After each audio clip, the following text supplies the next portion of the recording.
ಇದರ ಜೊತೆಗೆ ಇನ್ನೆರಡು ವಿಷಯ ತಮ್ಮ ಮುಂದೆ ಹೇಳ್ತಾ ಇದ್ದೀನಿ. ಒಂದು, ನಿರಂತರವಾಗಿ ಕಳೆದ ಹಲವಾರು ವರ್ಷದಿಂದ ಕನ್ನಡಕ್ಕಾಗಿ ಹೋರಾಟ ಮಾಡ್ತಾ ಇರುವಂಥ ಕರ್ನಾಟಕ ರಕ್ಷಣಾ ವೇದಿಕೆಯ ಸಂಸ್ಥಾಪಕ ಅಧ್ಯಕ್ಷರಾದಂಥ ನಾರಾಯಣಗೌಡ ಅವರ ಬಂಧನವನ್ನು ನಾನು ಖಂಡಿಸ್ತಾ ಇದ್ದೀನಿ, ವಿರೋಧಿಸ್ತಾ ಇದ್ದೀನಿ. ಕನ್ನಡ ವಿರೋಧಿ ಸರ್ಕಾರದ ಥರ ಇವತ್ತು ಕಾಂಗ್ರೆಸ್ ಸರ್ಕಾರ ವರ್ತನೆ ಮಾಡ್ತಾ ಇದೆ. ಅವ್ರು ಏನು ಅಪರಾಧ ಮಾಡಿದರು, ಏನು ತಪ್ಪು ಮಾಡಿದರು? ಸೊ ಕನ್ನಡ ಬೋರ್ಡ್ ಹಾಕಿ ಅಂತ ಹೇಳೋದೇ ತಪ್ಪ ಹಾಗಾದರೆ? ಅದೇ ಅಪರಾಧನಾ? ಅದೇ ಕ್ರಿಮಿನಲಾ? ಸೊ ಕನ್ನಡ ಬೋರ್ಡ್ ಹಾಕಿ ಅಂತ ಹೇಳುವಂಥದ್ದು ಹೋರಾಟ ಮಾಡೋ ಅವಶ್ಯಕತೆ ಇಲ್ಲ. ನೀವು ಸರ್ಕಾರದವ್ರು ನೀವು ಹೇಳಬೇಕು, ನೀವು ಮಾಡಬೇಕು.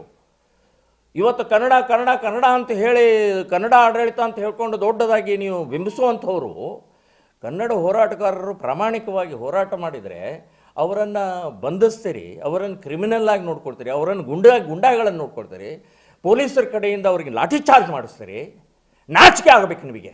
ಕಾಂಗ್ರೆಸ್ ಸರ್ಕಾರಕ್ಕೆ ಧಿಕ್ಕಾರ ಹೇಳ್ತೇನೆ ನಾನು. ಕನ್ನಡ ದ್ರೋಹಿಗಳಿದ್ದಾರೆ ನೀವು. ಎಂಥ ಕೆಲಸ, ಏನು ಅಪರಾಧ ಮಾಡಿದ್ದಾರೆ, ಏನು ತಪ್ಪು ಮಾಡಿದ್ದಾರೆ ಅವರು? ಸೊ ಅಂಥವ್ರಿಗೆ ಇವತ್ತು ಜೈಲು 14 ದಿನ 15 ದಿನ ಜೈಲು, ಕ್ರಿಮಿನಲ್ ಥರ ವರ್ತನೆ ಮಾಡ್ತಾರೆ ಅಂತಂದರೆ ಇದು ನಿಮಗೆ ಶೋಭೆ ತರುವಂಥದ್ದಲ್ಲ ಅಂತನ್ನುವಂಥದ್ದು ನಾನು ಈ ಸಂದರ್ಭದಲ್ಲಿ ಹೇಳ್ತಾ ಇದ್ದೀನಿ. ಕೂಡಲೇ ಬೇಷರತ್ತಾಗಿ ಅವರನ್ನು ಬಿಡುಗಡೆ ಮಾಡಬೇಕು. ಅವರ ಕೇಸ್ಗಳನ್ನೆಲ್ಲ ವಾಪಸ್ ಕೂಡಲೇ ಇಮಿಡಿಯೇಟ್ ಆಗಬೇಕು. ಅದಕ್ಕೆ ಮತ್ತೆ ಬೇಡಿಕೆ, ಅದಕ್ಕೆ ಮತ್ತೆ ಹೋರಾಟ ಮಾಡುವಂಥದ್ದು ನಿಮ್ಮ ಈ ಸರ್ಕಾರಕ್ಕೆ ಶೋಭೆ ತರುವಂಥದ್ದಲ್ಲ ಅಂತನ್ನುವಂಥದ್ದು ನಾನು ಆಗ್ರಹ ಮಾಡ್ತಾ ಇದ್ದೀನಿ. ನೋಡಿ, ಇಲ್ಲಿ ನೋಡಿ,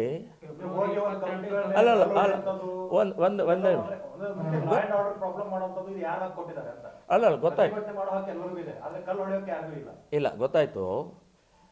ತಾಳ್ಮೆ, ಅದಕ್ಕೊಂದು ಮಿತಿ ಬೇಕಲ್ರಿ. ಕನ್ನಡ ಆಡಳಿತ ಕರ್ನಾಟಕದಲ್ಲಿ ಆಗಬೇಕು, ಮಾಡಬೇಕು. ಎಷ್ಟು ವರ್ಷ ಹೋರಾಟ ಮಾಡೋದು? ಎಷ್ಟು ಮನೆ ಕೊಡೋದು? ಎಷ್ಟು ಬೀದಿ ಧರಣಿ ಮಾಡೋದು? ಒಂದು ಮಿತಿ ಬೇಕಲ್ಲ. ಅದ್ರ ಮೀರಿ ಹೋಗಿರುತ್ತೆ. ನೀವು ಬೇಡಿಕೆಯನ್ನು ಈಡೇರಿಸಲಿಲ್ಲ ಅಂತಂದರೆ ಸಹಜವಾಗಿ ಸಿಟ್ಟು ಬರುತ್ತೆ, ಆಕ್ರೋಶ ಬರುತ್ತೆ. ಗುಂಡಾಗಿರಿ ಮಾಡಬಾರ್ದು, ಸರಿ, ಓಕೆ. ಆದರೆ ಅದಕ್ಕೊಂದು ಮಿತಿ ಎಲ್ಲಿ ಏನಿದೆ ರೀ? ಸರ್ಕಾರಕ್ಕೆ ಕಣ್ಣಿಗೆ ಕಾಣಿಸೋದಿಲ್ವ ಹಾಗಾದರೆ? ನೇರವಾಗಿ ಇವತ್ತು ಉರ್ದು ಬೋರ್ಡ್ಗಳು, ಇಂಗ್ಲೀಷ್ ಬೋರ್ಡ್ಗಳು ಎದ್ದು ಕಾಣಿಸ್ತಾವಲ್ಲ. ಒಂದು ಎಷ್ಟು ವರ್ಷ ಆಯ್ತದೆ ಇದ್ರ ಸಲ ಈ ಕನ್ನಡ ಬೋರ್ಡ್ ಹಾಕಿ ಕರ್ನಾಟಕದಲ್ಲಿ ಅಂತನ್ನುವಂಥದ್ದು 60-40 ಎಷ್ಟು ದಿನ ಆಯ್ತದು?